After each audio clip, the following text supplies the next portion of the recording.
তো guys welcome back to my YouTube channel বিবোস vlog. তো গাইজ যারা আমার এই ভিডিও দেখছেন, যারা নতুন আছেন, চ্যানেলটিকে সাবস্ক্রাইব করে দেবেন আর ভিডিওটিকে খুব শেয়ার করবেন, যাতে আমি যেই ধরনের ভিডিও নিয়ে এসেছি সেই ভিডিওটা আমার মনে হয় সবারই দেখা খুব প্রয়োজন, আপনাদের দেখা খুব প্রয়োজন। কেননা এটা বাচ্চার জীবনের কথা, বাচ্চার জীবন নিয়ে কথা আছে সেখানে।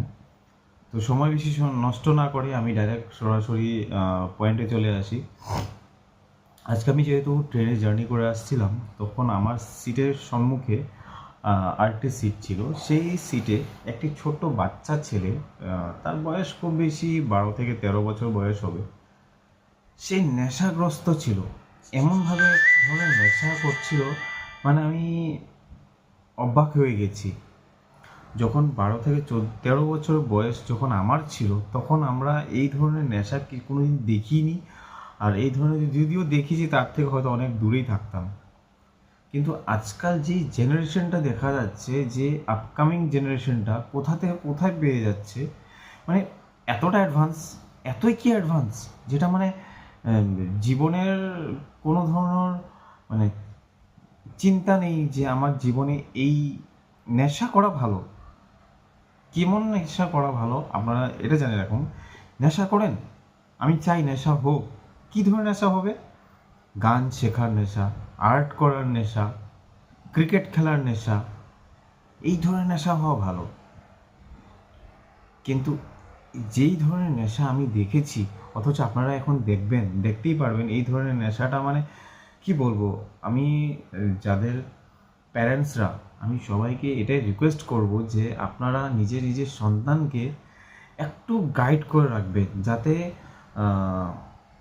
খারাপ পথে না যায়। একটু ধ্যান রাখবেন। কারণ এই ভিডিওটা দেখার পর হয়তো আপনাদের বাচ্চাদের চিন্তা হতে স্টার্ট হবে, যেমন আমাদের বাচ্চা কোনোদিন, দেখুন আমার মনে হয় কোনোদিন কোনো বাচ্চা মা বাবার সামনে হয়তো এমন করে না।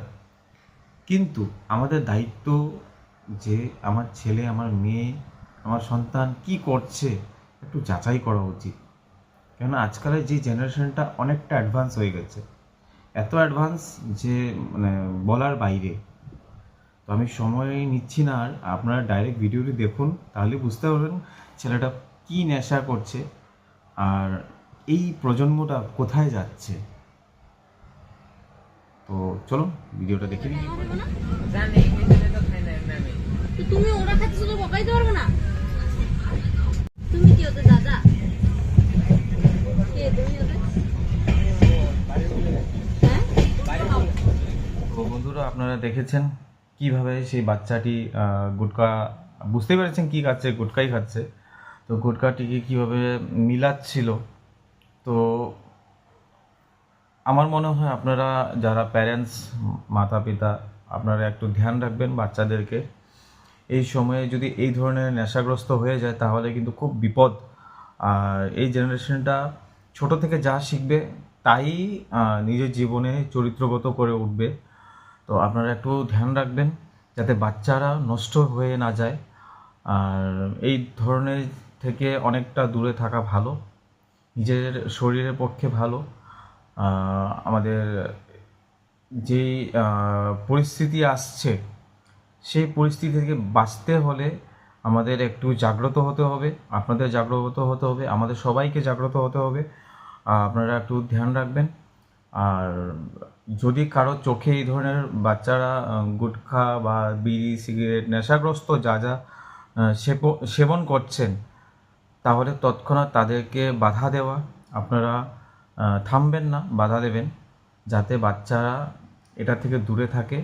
আপনাদের সবাই কাছে আমার এই অনুরোধ রইল। ভিডিওটি ভালো লেগে থাকলে শেয়ার করবেন, কমেন্টে জানাবেন। যদি আপনাদের এই ধরনের কাউকে দেখে থাকেন, আমাদেরকে ভিডিও বানিয়ে পাঠাতে পারেন, তাহলে আমরা সেই ভিডিওটি তুলে ধরব। তো এতটুকুই জন্য দেখার জন্য অনেক ধন্যবাদ। চলুন, বাই বাই, জয় হিন্দ, জয় ভারত।